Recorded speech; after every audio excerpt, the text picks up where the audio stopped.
So I would like to welcome Juan Baena at our seminar. Thank you for coming today.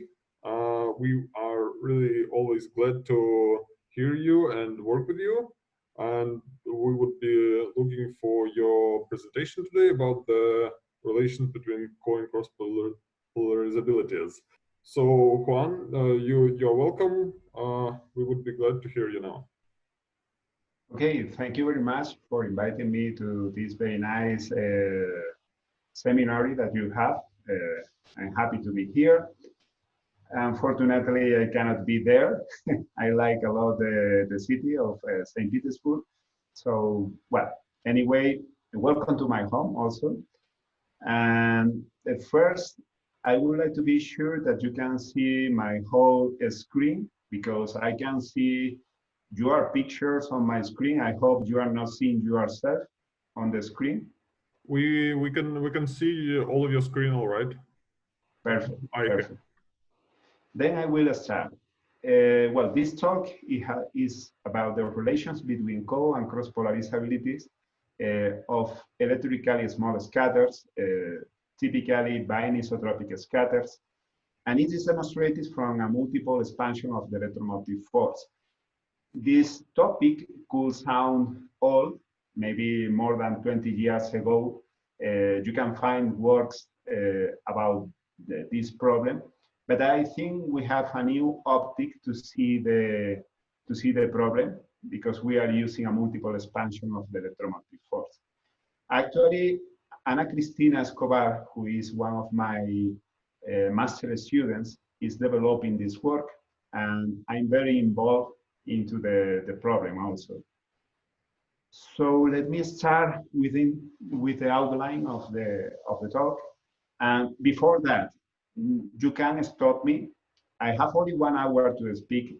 I'm sorry because there is something I have to serve like a jury in our master courses.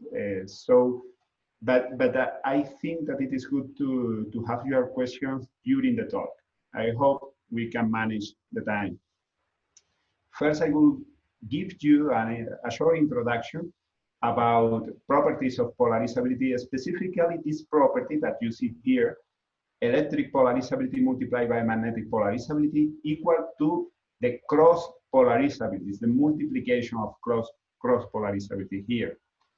I will show you our theory, which is based in an equivalent circuit from the complex Poynting theorem, multiple expansion of the electromotive force, and from here I will get the relations between polarizabilities. After that, some numerical validation. I will shortly comment about our numerical method to retrieve the polarizability tensor, what is similar to other methods.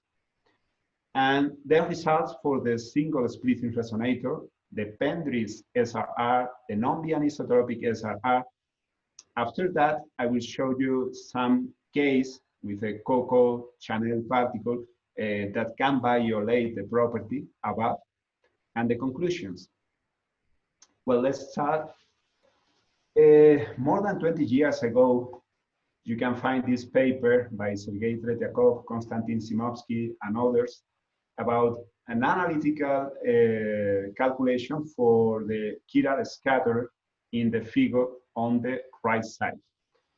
This is like a kind of omega particle with the legs rotated or bent in such a way that the magnetic dipole coming from the loop is along the theta direction, and at the same time, the electric dipole coming from the legs of the omega is always is also along the theta direction.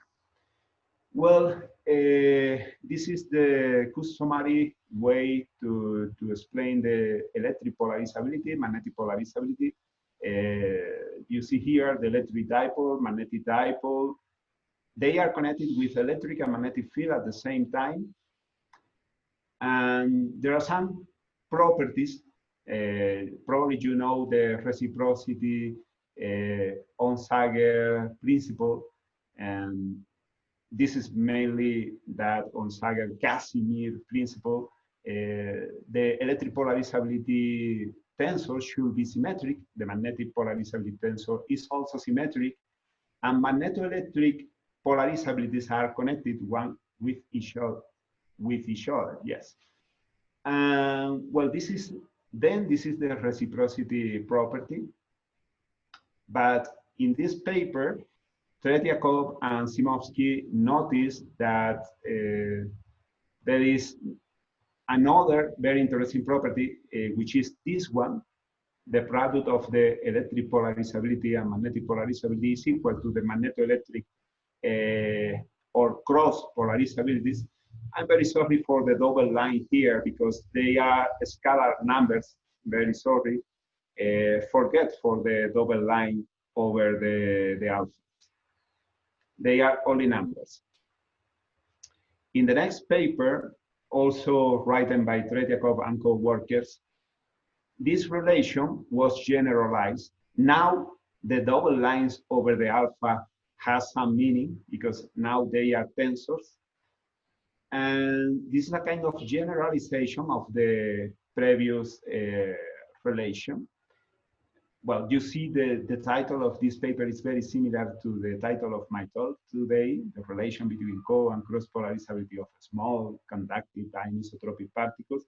So our work is very inspired in these two papers that were written more than 20 years ago. It is in 1997.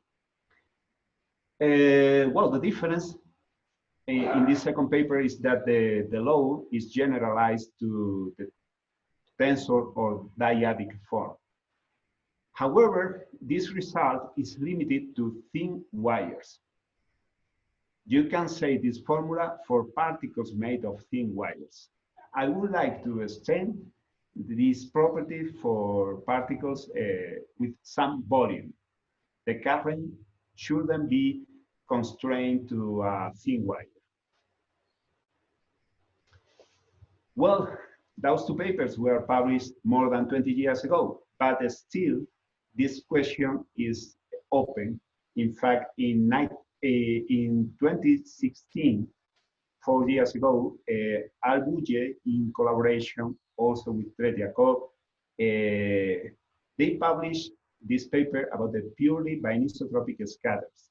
They found a way to get magnetoelectric polarizabilities much stronger than the electric or magnetic polarizabilities.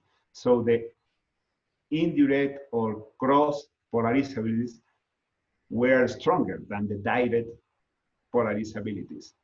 Well, it was done specifically for the dimer shown on the right side of my slide. You see the two spheres with different permittivity. And here in this figure, you can see how the magnetoelectric polarizabilities reach a number much bigger than electric and magnetic polarizability. So sometimes that property of the product of polarizabilities, direct polarizabilities equal to indirect polarizabilities, is violated. In this case, this is violated. So this is the question for this talk. When the product, you can see the title of this slide, when the product of electric and magnetic polarizabilities equal the product of magnetoelectric polarizabilities, and when it is not true. Well, let us start with our theory. I'm going to show you an equivalent circuit, which is coming from the complex Poynting's theorem. I will not need to assume thin wires. Well, let's start with a single conductor. You see here the total electric field. It could be decomposed in the incident field, the scattering field. After, we can multiply by the current density. This is a kind of projection, and integrate over the whole volume of the space. Well, now I will use the complex Poynting theorem in order to calculate the second integral here. Probably you know the complex Poynting theorem. I'm pretty sure that you know about that, but let me remind you the idea. It is coming. Yes. Let me interrupt you. There is a question from Ivan Toftul on what is the physical meaning of this equality that you're looking to show us. I think it was the physical meaning of the equality with the product of alpha. Yeah, probably. Well, the physical meaning is very deep, I think. It is that there is a connection between magnetoelectric effects and the direct electric polarizability and direct magnetic polarizability. They are connected.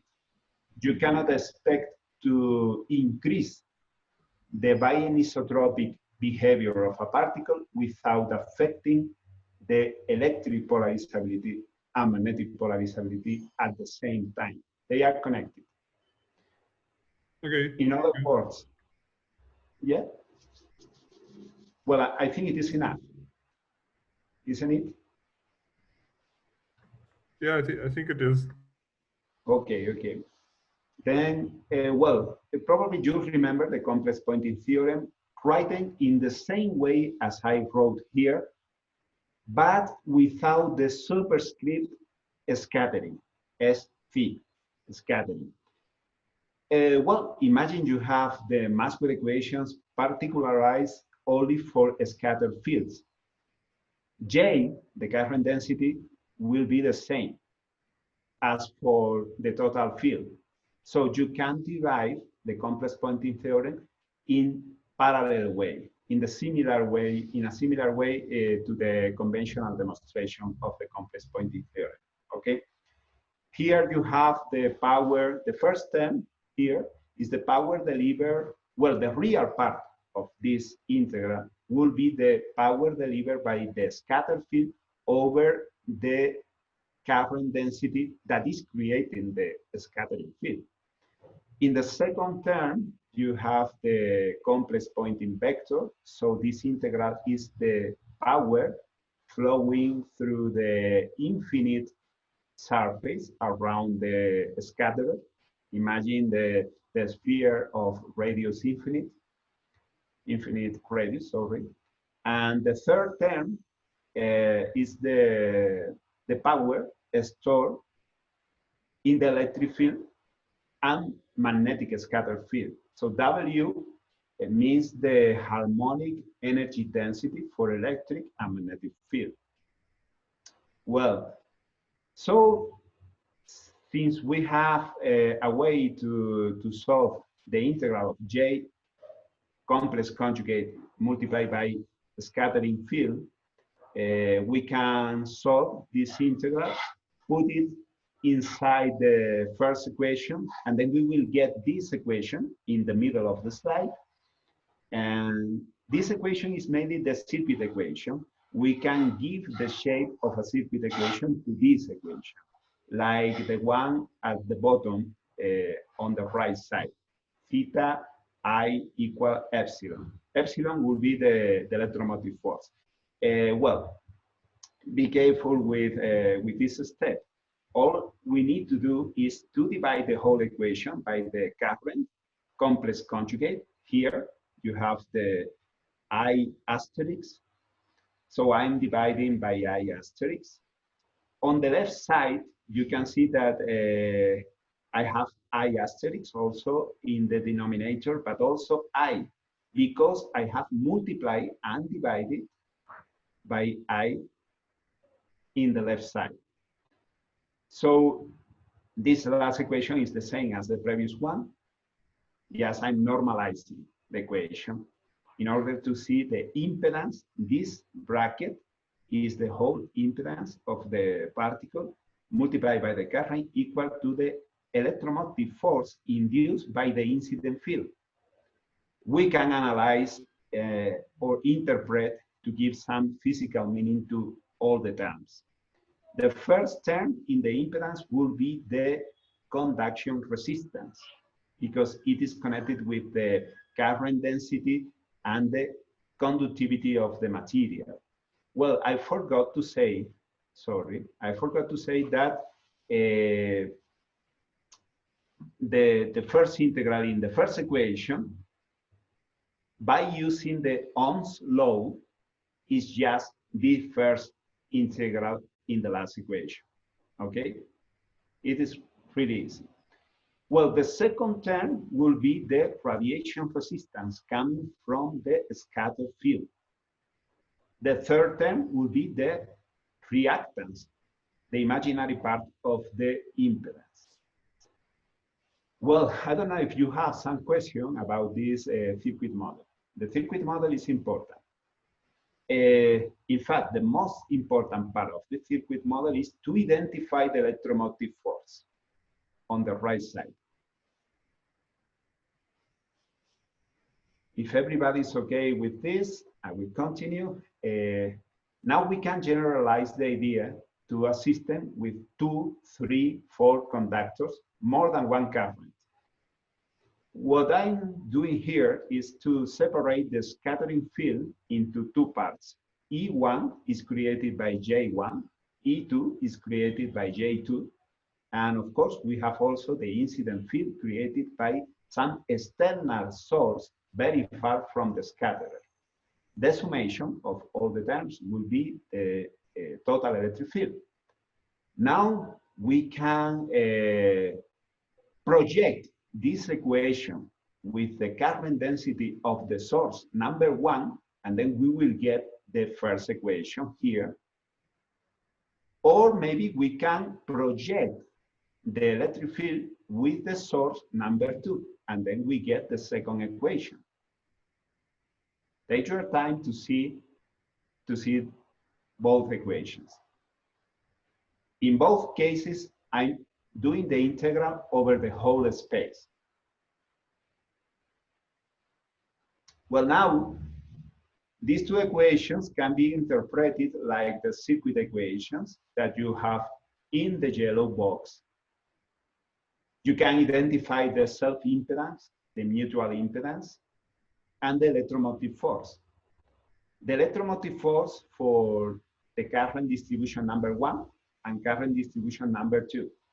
They are very similar to the electromotive force in the previous slide. In fact, just at the bottom of this slide, you can see the definition of the electromotive force, and you can check this has some meaning by seeing the equations at the top of the slide. Also, you can identify the self-impedance, which is very similar to the one I showed in the previous slide, and the mutual impedance, which is new. New in this presentation, I mean. In fact, it is possible to demonstrate the reciprocity property. Theta ij should be almost equal to theta ji by using the Lorentz reciprocity theorem. You can demonstrate this, okay? Well, we are done with equivalent circuit. Now we are sure that equivalent circuits can be done, and I need them to introduce thin wires approximation. Now you see the difference with previous works. We are using the complex Poynting theorem in a very general way, so there is a way to define the impedance in terms of energy. Now let's move to the multipole expansion. I'm very sorry because of the title. This is not multiple, but multipole. Very sorry. Multipole expansion of the electromotive force. Well, the electromotive force was proportional to this integral. Actually, it is this integral divided by I complex conjugate. But anyway, let's do the multiple expansion for this term. Well, we are going to take some advantage of the small electrical size of the scatterer. So you must imagine that the wavelength is much bigger than the scatterer. And then we can do a Taylor expansion of the incident electric field because the variation is slow inside the scatterer. The integral is for the whole volume, infinite volume, but anyway, just for those points where the current density is not zero, it has some meaning. So we can do the Taylor expansion of the incident electric field. It is inside this bracket. The first term is going to be related with the electric dipole. Probably you remember this integral of, this volumetric integral of the current density is proportional to the electric dipole. And the second term is giving me the magnetic dipole, but also the electric quadrupole. In the last line, you see electric dipole, magnetic dipole, and electric quadrupole. The last two terms, magnetic dipole and electric quadrupole, are coming from the same term of the Taylor expansion. Well, don't forget to divide by the current complex conjugate in order to have the induced electromotive force. Then we have this formula. Well, you can see in the last term with the quadrupole moment that there is a spatial derivation of the electric field. If the spatial variation of the electric field is slow, we can neglect this term. Usually, we are neglecting this term, in fact, and it is called the dipolar approximation. We will keep only P and M, like in this slide. In dipolar approximation, we have the circuit equation with theta multiplied by I, and on the right side, we have the electromotive force, but here I have removed the quadrupolar term. Juan, can you scroll back to the previous slide? I think there is a question again from Ivan Toftul about the Lorentz force, if it's in here. Well, I haven't thought about the Lorentz force, but it is connected. It is connected because we are calculating the power delivered by the incident field over the current density. So there is some connection with the Lorentz force, yes. But the magnetic force is outside from this formula. Only the electric force can do work. I think this is the answer, yes. I'm calculating here, well, the real part of this integral will be the power delivered by the incident field onto the current distribution. So you could add also the magnetic force, but it is not doing any work. Okay.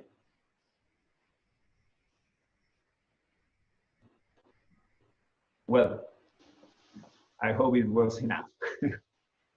Well, now, since we are using the dipolar approximation, we can write the electric dipole, magnetic dipole in terms of effective distance and effective current loop area. So this D, well, you see P is equal the charge multiplied by distance D. This distance will be the distance between charge centers. But I prefer to write in terms of current instead of charge. You know that charge is, if you time derivate, if you do the time derivation of charge, you will get the current. So there's a connection. Okay, I think it is clear. And here you have the magnetic dipole that will be the current multiplied by some effective area. You can imagine some kind of loop. Well, you have a scatter with some general shape, but still you could say that there is some effective area, some effective loop of current, and calculate the magnetic dipole like current multiplied by that area. Well, let's put this P and M inside the circuit equation and solve the current. And then you get this expression for current. Now that you have the current, you can put it back in P and M. Okay? Now you have the current and you can introduce this current again inside M and P. And then you will get these formulas below. You can see here some dyadics, some dyadics. DD, DA, they are dyadics. AD, AA. And we could compare with the definition of polarizabilities. This is here. Well, I don't like to use the very customary form. Most people write P equal alpha EE multiplied by electric field plus alpha EM multiplied by H field. I like more this way. Why? Because in this way, I have the same units for all polarizabilities. In this case, all polarizabilities has dimensions as volume. Their dimensions are volume, okay? So I can compare all polarizabilities and I can know what polarizability is bigger than others. I like to use the same units for all polarizabilities, okay? So this is the reason for the several constants that you see in my definition. Free space permittivity, free space light velocity, and so on. Well, now we have the possibility to identify electric polarizability, magnetic polarizability. You have all the formulas below. And mainly electric polarizability is the dyadic of effective distance, Magnetoelectric polarizability are mixturing D and A or A and D. And magnetic polarizability is the dyadic AA. Well, there is some constant in front of those dyadics, but mainly if it is electric or magnetic, you have to put D or A, okay? Well, let's see those formulas. They are the same. In this slide, I have wrote the same, but I like more to write the wave number instead the frequency. So this K is the wave number of the plane wave impinging onto the scatterer. This is the admittance. Y is the admittance of the circuit equation. Theta O is the free space impedance. And well, you know, D and A, they are the effective distance and area for dipoles. Well, you can see here, this dyadic is symmetric. So electric polarizability must be symmetric. Also, magnetic polarizability tensor must be symmetric because this dyadic AA is symmetric. And finally, magnetoelectric tensors are connected one each other. You see that magnetoelectric is equal to electric magnetic transpose and with a minus sign. It is quite clear because dA is ordered in a different way, AD. This is the transpose of the dyadic. Well, those properties are called Onsager's, sometimes Onsager-Casimir's reciprocal relations. Also, we realize that we have this property, alpha, about the product of the electric alpha, and magnetoelectric alphas. Well, we have here 36 new relations apart from the Onsager reciprocal relations. I would like to make you note that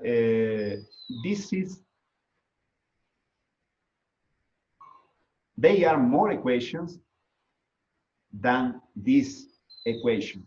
If you write the equation in matrix form, this is a product between two matrices, okay? But you can see this is 9 equations because each matrix has 3 by 3 numbers, so they are 9 relations. While if you write the equation in blue, you have 36 new relations. Why 36?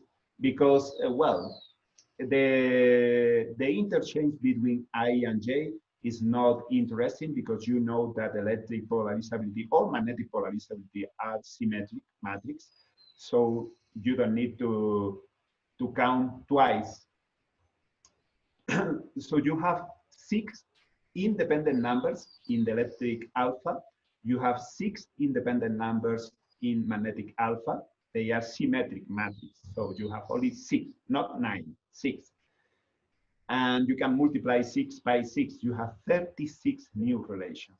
But if you write in the matrix form like this, you have only 9. So this is important that we have more relations that it was said in previous papers. Okay, let's consider now the possibility of more than one current. For instance, 2 currents. Maybe because the particle is made of 2 metal strips, maybe.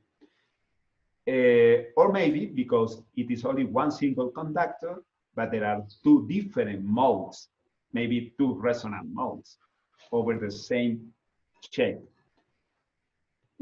In any case, we could write these 2 circuit equations. They are coupled.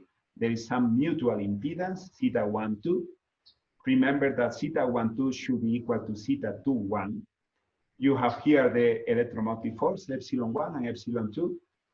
And the electromotive force can be written in terms of effective distance and effective area in similar way to what we did in the previous slide. So now this electromotive force here is a generalization of the previous one. You can see that it is basically the same. You have 2 parts in the electromotive force. One coming from the electric excitation. This is the first one. And the second one coming from the magnetic excitation of the particle. Well, you can solve the currents from the circuit equation above.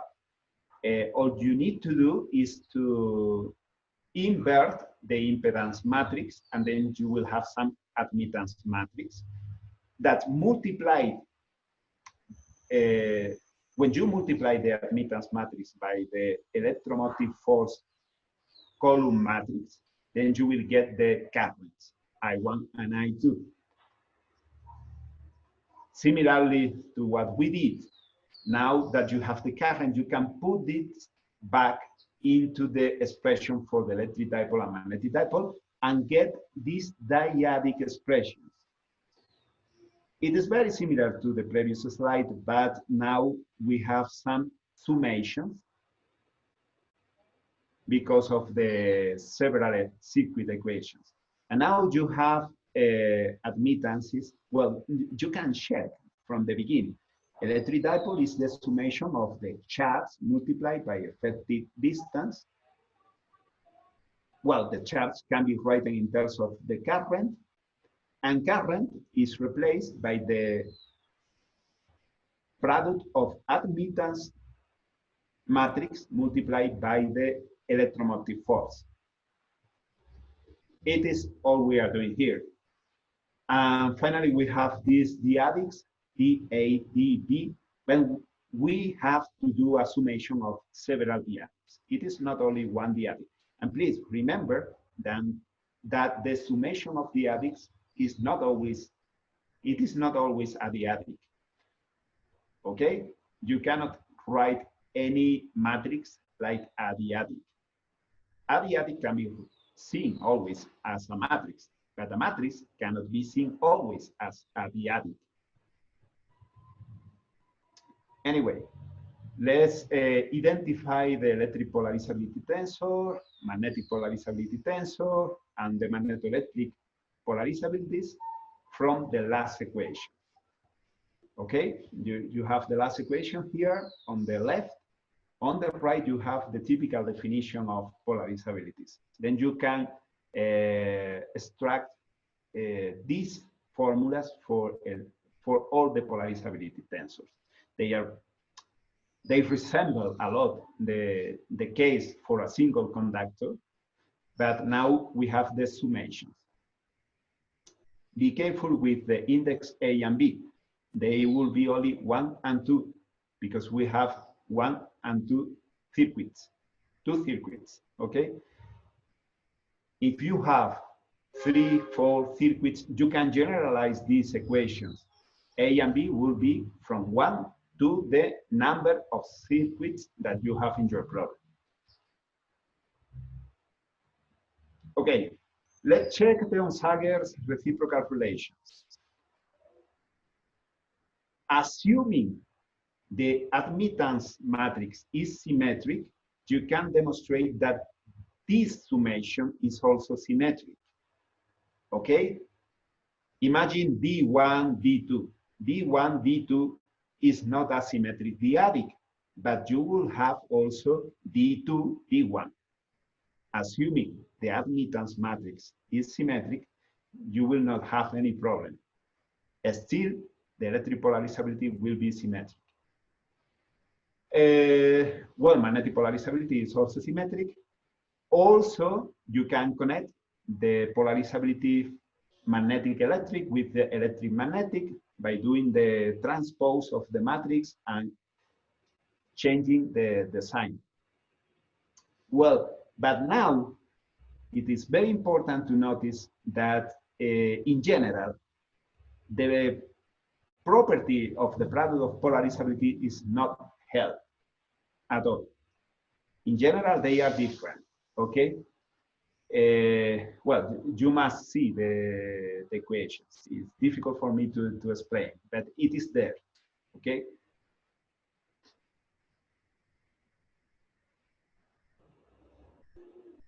Why it was true for one single coupling? Because in that case, we don't have to summate several dyadics. But now we have to summate several dyadics, and then we see that this property is not general, okay? Well, but we have a very interesting case here. Imagine a particle made of 2 symmetric conductors. For instance, the Coco Chanel particle, the Pendris resonator, they are made of 2 metal strips very similar one each other. Maybe not exactly symmetric in some cases, like the Pendris resonator, but very similar one each other. And then we can assume that the admittance for metal strip number 1 and metal strip number 2 are equal, and the reciprocity property for y12 equal y21. Well, I'm defining here the average of the effective distance, which is called D. D1 and D2 are connected with B. One of them is bigger than D, the other one is smaller. So delta D will be the difference between D1 and D2. Something similar for areas. Each conductor will have its own effective area, A1 or A2, but I can write the average area, A, and the difference of area between the effective area of the coupling 1 and the effective area average. Well, anyway, if we do that, after doing some straightforward calculations, we will get this electric polarizability and, well, all these polarizabilities here. And it's worth to note that for the case that θ12 is not 0, I mean the 2 conductors are magnetically coupled or electrically coupled, then you can separate the two resonances. Basically, there are two separated resonances when the denominator of any fraction, you can think theta 1, 1 plus or minus theta 1, 2. One of them will be zero, but the other one will not be zero. So one of the terms is dominating against the other one. So we are going to recover the situation of only one dyadic. When you have only one dyadic in each polarizability, still this property is valid. The product of electric polarizabilities and magnetic polarizabilities equal to the product of magneto-electric polarizabilities is recovered. But when theta 1, 2 is equal 0, the two conductors are completely uncoupled. But this is not good in terms of the property for the product of polarizabilities, because then no of the two elements in each polarizability can be neglected in front of the other one, because they will be of the same order, both of them, okay? Well, I don't know if you have some question here. I'm not seeing any questions at the moment, so there might. Okay, okay. Then I will proceed with the numerical simulations. Well, this is a numerical method to retrieve the polarizability tensor that we like to use. It is very, very easy to understand. Imagine you have 6 numerical simulations and you can get electric dipole and magnetic dipole by integrating the current density distribution. This formula to get electric dipole, this formula to get magnetic dipole. You could do this with TST, for instance, or with your own method of moment code. You can do in very different ways, okay? But if you have the current density, you can get electric and magnetic dipole. Imagine you do that for different, for 6 different simulations using different plane waves, and these plane waves, are completely independent, in such a way that when you arrange this matrix with electric and magnetic field for the first simulation, second simulation, and so on to the 6th simulation, then you see a matrix which is not singular. The determinant of this matrix is not 0 because all excitations are linearly independent. So it can be inverted, and finally you can retrieve the polarizability tensor. Well, we did this method for different geometries. Here you see the results for the single splitting resonator.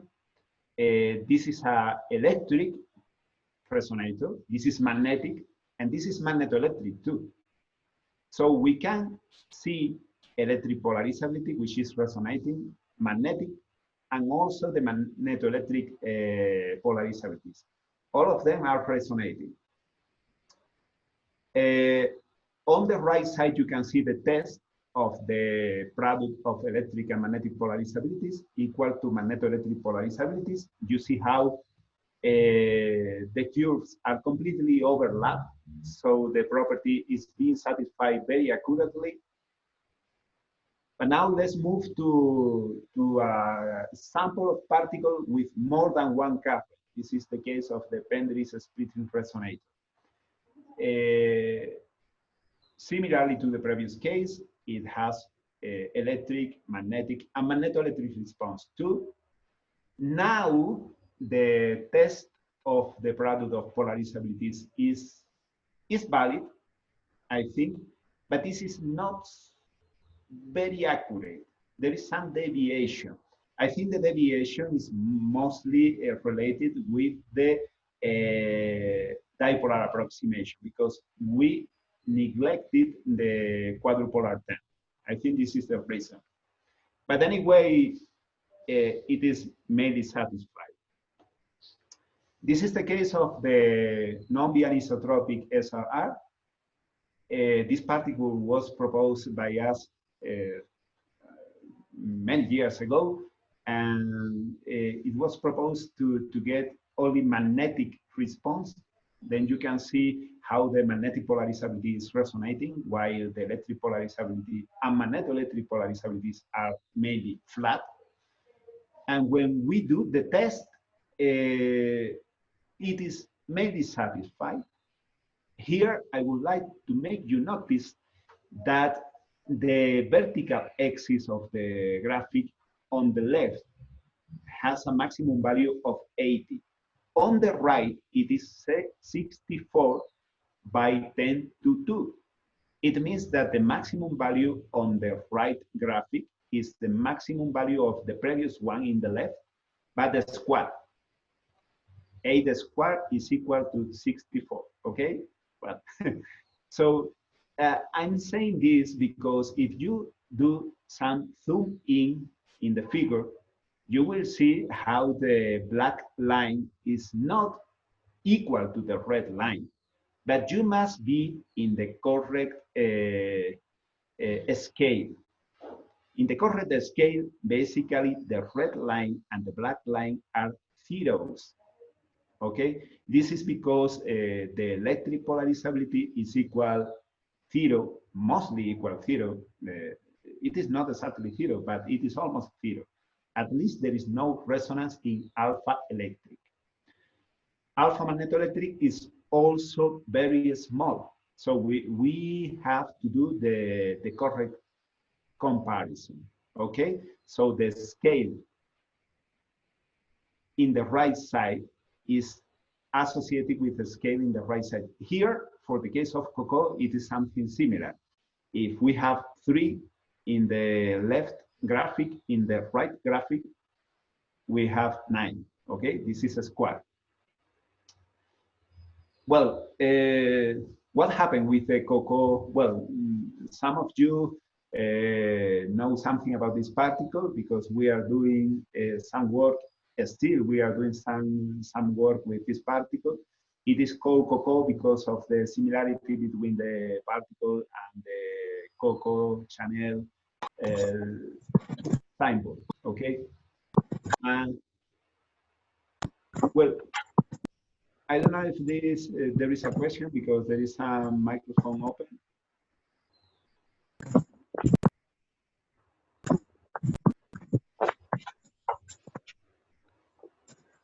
Well, I can hear some microphone question, but it's not question. No, I think that there was just some noise from there. Yeah. Okay, I will continue then. I have 2 slides for cocoa. In this case, the cocoa is copper. The 2 parts of the cocoa are copper. I mean, theta 1, 2 is not equal 0. For the applications we were developing, it is not the ideal case. We were looking for the uncoupled case with theta 1, 2 equal 0. But for this talk, it is interesting to see what happened in this case. With theta 1, 2, the test of the product of alpha is satisfied. Okay? You can see on the right side that approximately the red line and black line are equals. Again, you could zoom in the figure and say me that it is not true, that there is a big difference, that I can see the black line has a resonance while the red line has no resonance. But okay, you must make the comparison with the correct scale. And the correct scale means that if you have the product of alpha, it should be 9 here, from -9 to 9, because I was depicting the polarizabilities from -3 to 3. So I have to square that number. Well, the cocoa, when it's coupled, for this specific deviation, 2 millimeters is the deviation between one ring and the other ring on the other side. Well, maybe I must explain a little bit the geometry. there are two rings, one on top of the other one, but they are separated. There is some separation. You can see here a top view, they are the two rings, and there is some separation h. Also, there is some deviation s. Well, when we have this deviation 2 millimeters, there is some coupling between the two particles. It means that there are two resonant modes, the magnetic one, which happens at a lower frequency, and the electric one happening at a bigger frequency. So in the first resonance, you can see the red curve is resonating, but not the blue one. In the second resonance frequency, you have the blue one resonating, but not the red one. Okay, what happens if we make theta1 to equal 0? Then the property of the product of alpha is strongly violated, Now we have moved, we have shifted laterally the particles. Now the value of S is equal to 2.53 in the previous slide. The geometry was mainly the same, but the deviation between the particles was 2 millimeters. Now it is 2.53 millimeters. And then for this specific deviation, we have theta1 to equal 0. And now we have the problem, because remember that now we have all polarizability tensors expressed like the summation of two terms, two dyadics. In that case, it is not possible to say that the product of alpha electric and alpha magnetic is equal to the product of the alpha magnetoelectric. In fact, we see here very clearly that it is violated. Well, let's move to the conclusions. Well, for many small passive bianisotropic scatterers, it is true in some way that electric alpha multiplied by magnetic alpha is equal to magnetoelectric multiplied by electric magnetic alpha. Okay, well, this property here. Sorry, because it is difficult to read quickly. This is valid for many particles, but not for all the particles. In fact, there are some particles that strongly violate this property. Sometimes this property is written in matrix form. Other times it is written for some components of the polarizabilities. Well, what we did here is to demonstrate this property for some cases, but we started from the Poynting theorem. It is important because in our case, we are not limited to thin wires. The current distribution could be extended inside some general shape with some volume. Also, we have shown only numerical simulations for planar strings, but it was only because of to show some easy examples. But we could try to do it with more general shapes. And well, we did a multiple expansion of the electromotive force. It was important because sometimes it is not clear why the excitation is something like P multiplied by E or M, magnetic dipole, multiplied by H. Why? You must be sure that it is true. And in fact, it is not completely true because we are neglecting the quadrupole and higher order moments. Okay, so it must be clear. And it is clear from the multiple expansion of the electromotive force. And finally, I was showing you 4 different structures. 3 of them were satisfying very accurately the property, but the last one was violating that property when there is theta1 2 equals 0. If it is different of 0, there is no problem, the property is recovered. Well, thank you very much for your attention. I'm open to your questions. Thank you, Juan. We have a question from Stanislav. Hi, Stas. How are you? Hi, Juan. Very good. Thank you for a very interesting talk. So I have a question about your fourth example. What is actually the relation between the resonance degeneracy that is differently occurring in this structure when there is an optimal separation or optimal deviation between the rings, and this quadrupole term in the multiple expansion? So I mean, why, namely, this example violates the main principle, and also why maybe another example you mentioned in the work by Sergei Tretьяков for very bianisotropic scatterer also violates this. So what is the relation to your theory in these two cases?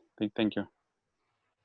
Thank you very much for your question, Stas. In fact, you was touching the key point, degeneracy. Degeneracy between modes or hybridation is the problem when you want to keep this property valid. If there is some degeneration of several modes, then it will not be valid. Let me move to the theoretical slide here. Well, the problem is that when you have theta 1, 2 equal 0, you have two terms in each polarizability tensor, and none of them is dominating over the other one.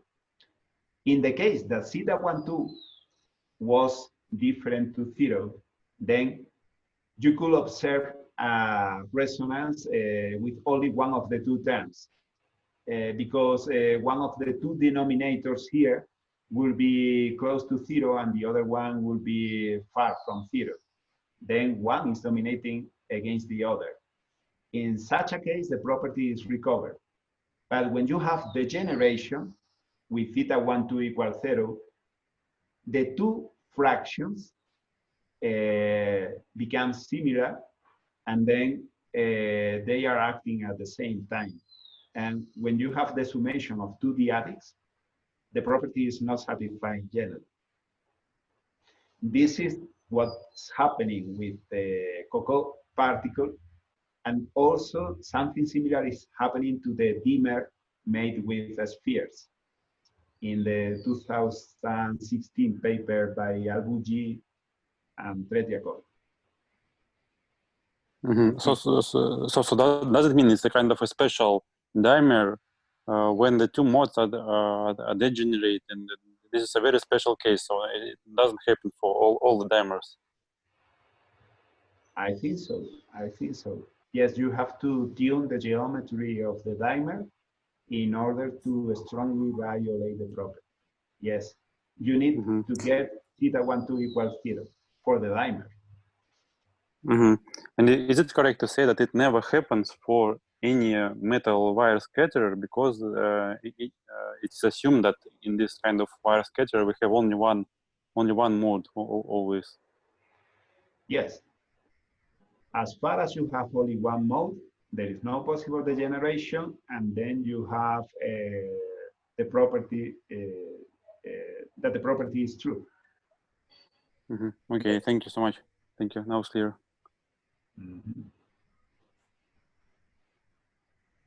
Okay, I had a question similar to that, because I've seen that when you had the degenerate case with the Coco particle, the deviation seemed to be much larger than in the Tretьяков's particle, where you had the influence of the quadrupole mode. So is it true that the deviation would be larger in the degenerate case, other than like compared to if we include the quadrupole mode in this? Well, first of all, yeah, the deviation is larger in this case, but in 2016, they were trying to find, they found a case for which the magnetoelectric polarizability was bigger much bigger than magnetic and electric polarizability. So it was called a purely bianisotropic particle, something like that. This is very different. In this case, electric and magnetic polarizabilities are much stronger than the magnetoelectric ones. So if we are looking for a purely bianisotropic particle, it is not, okay? It is purely magnetic and electric, but not purely magnetoelectric particle. In fact, you see the red line here is the product of magnetoelectric polarizabilities, and it is flat. So you have only magnetic and electric. So it's very important to see that still Argugi result is very interesting because they got exactly the opposite. They got magnetoelectric polarizabilities without magnetic or electric, which is very interesting. So this violation may be stronger, but in the opposite sense, okay? I don't know if it is enough for you. Yeah, maybe. Okay, so we don't seem to have any more questions. Thank you again, Juan. It was nice hearing you. Yeah, okay, thank you very much to everybody. I'm very happy for your invitation. Bye-bye. Bye.